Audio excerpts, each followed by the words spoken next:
On the outskirts of the small, fog-shrouded town of Wrenwood stood an abandoned mansion, long forgotten by its residents and avoided by travelers. Its windows were dark eyes, and the overgrown garden seemed to clutch at anyone who dared approach. Locals whispered about the home, calling it the home that echoes lost voices. Few dared speak of it aloud, and fewer still dared to enter. It was a rainy autumn evening when Claire, a young paranormal investigator, arrived at Wrenwood. Drawn by tales of mysterious disappearances, she had made it her mission to document the unexplained. She parked her car by the mansion's rusted gate, the iron bars creaking in the wind as if warning her to turn back. But curiosity outweighed caution. The moment she stepped onto the cracked stone path, an unnatural chill wrapped around her, more biting than the autumn air. The door of the mansion, blackened and scarred by age, swung open silently at her touch. Inside, the air was thick with dust and decay. Faded portraits lined the walls, their subjects' eyes seeming to follow her.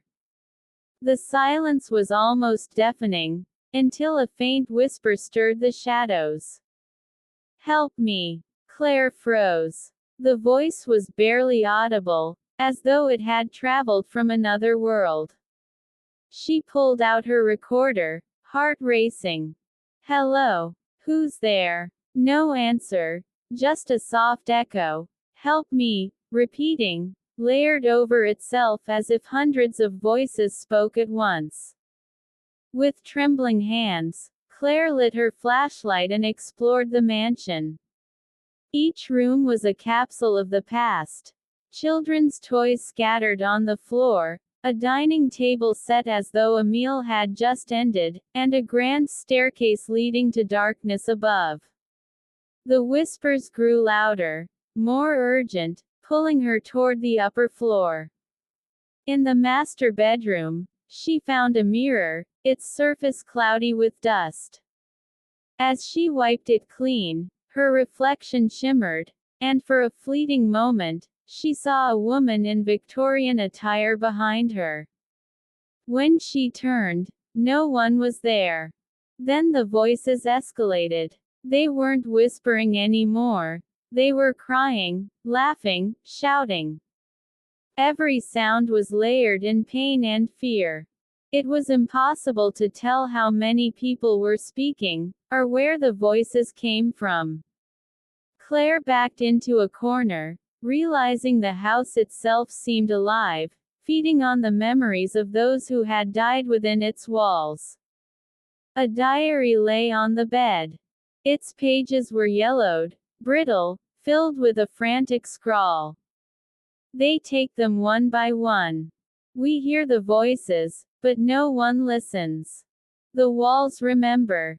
They always remember. If you are reading this, do not stay. They will not let you leave."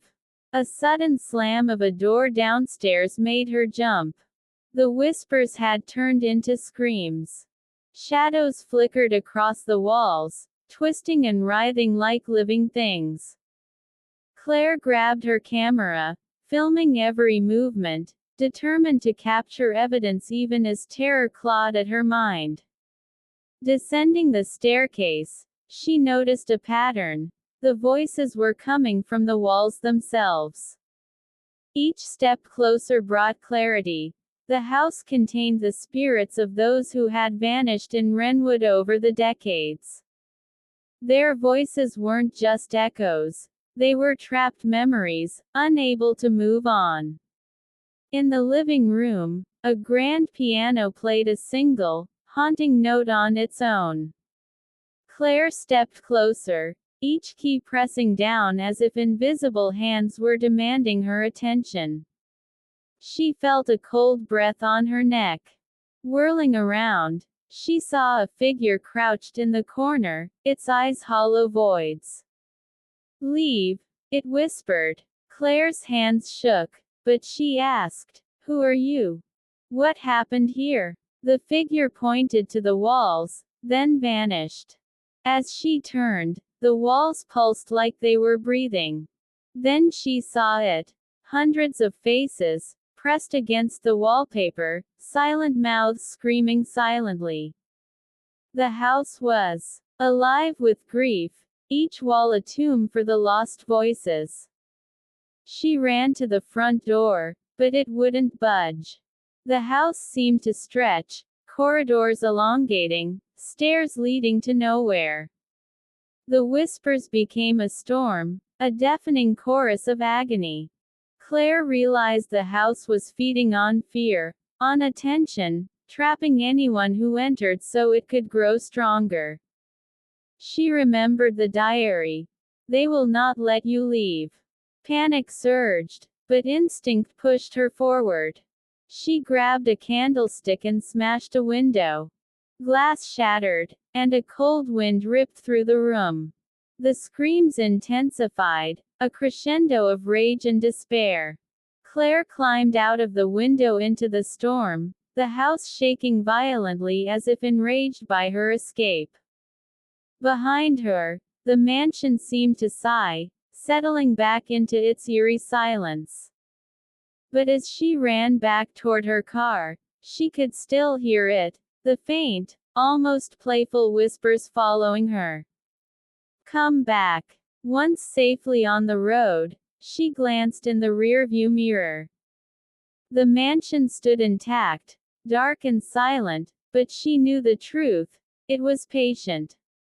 It waited for the next curious soul, the next whisper it could claim.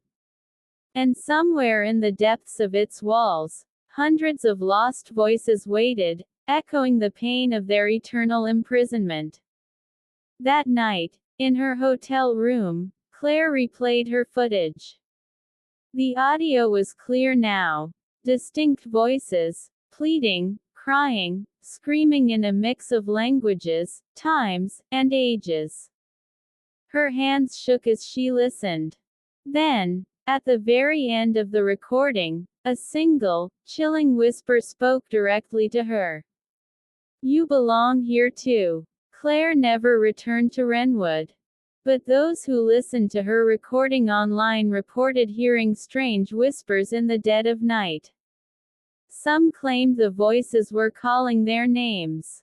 And the mansion, it remained, patient and eternal, ready to welcome the next visitor into the chorus of lost souls. The home that echoes lost voices wasn't just a building. It was a living trap, a vessel of sorrow that fed on the curious and the brave, leaving only despair in its wake. And somewhere, in the walls, the voices waited, always waiting, for the next story to unfold.